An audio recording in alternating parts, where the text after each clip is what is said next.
Alright, hey you guys, it's TsubakiSwagg and I'm coming to you with my review of Magi the Labyrinth of Magic, Chapter 232, Solomon's World. Okay, so picking up from where the last chapter left off, of course, we're still in the Solomon arc, and we see that David's staff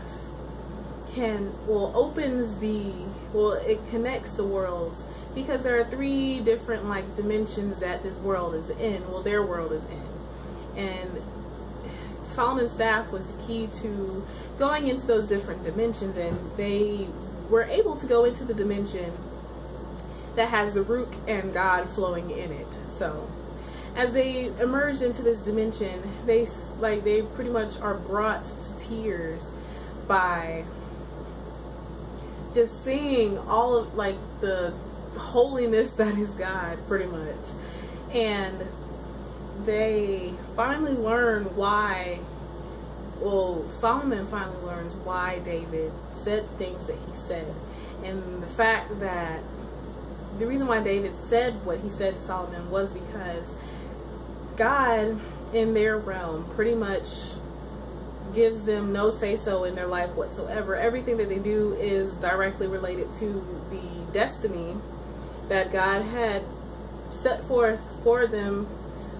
So that way, literally everything they do, even though they think that it's of their own free will, is actually just a stepping stone in the placement that God has put them to make his world greater.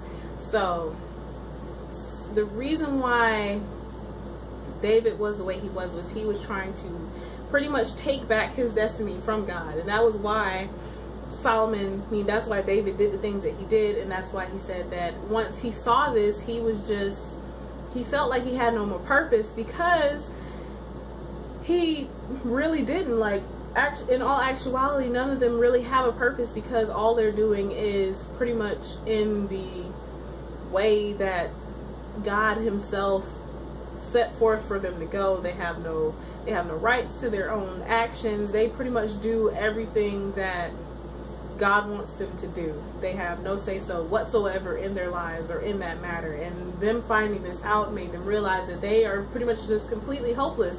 But Solomon was not going to take that, of course. So in that, Solomon decided that he was going to pretty much continue on in what he had set out to demolish David of doing, and that was taking God's right and pretty much killing God and becoming God himself. But he said that he didn't want to actually do that. So in doing so, Solomon pretty much connected himself with Il-Allah, and thus when he connected his body to Il-Allah, of course after Arba tried to attack him and kill him, he connected his body with Il-Allah and became one with the world, literally. And at that moment, when Solomon combined himself with Il-Allah and his Rook with Il-Allah's Rook, the Rook turned from black, which was originally the God, Il-Allah's Rook, and it began to flow white. So this is why the Rook that follows all of the good people is white, because of Solomon, because originally the Rook was black. So that's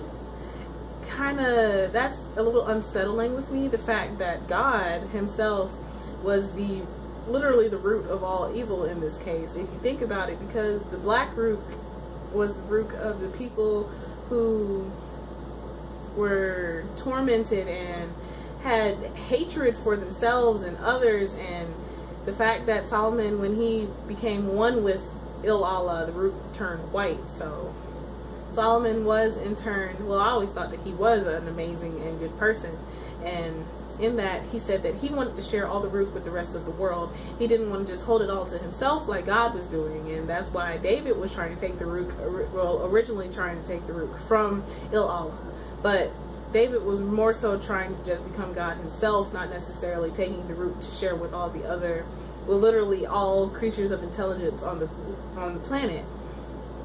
But when Solomon did so, he decided that he was going to share the Rook with literally everyone that had any type of intelligence, which include all of the beasts and humans and everybody, literally everyone on the planet he was sharing the root with.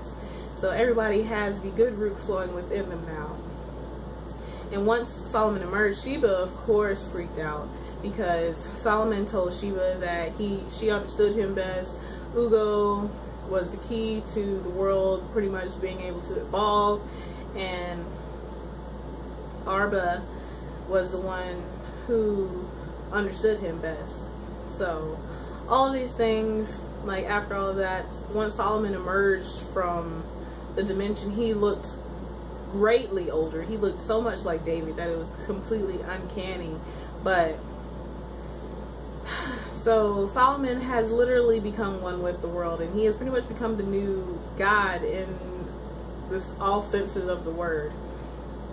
So things are about to get really interesting, and I think we're finally gonna be learning soon who the baby is that Sheba is having. And I actually want to change my answer. I believe that the baby that Sheba is having is Aladdin, because Aladdin came from Al-Matoran, so it would make sense that Aladdin is Sheba and Solomon's baby, because Aladdin looks he looks so much like Solomon, like even down to the ponytail. So things are about to get real interesting, yay, because these chapters are getting pretty awesome.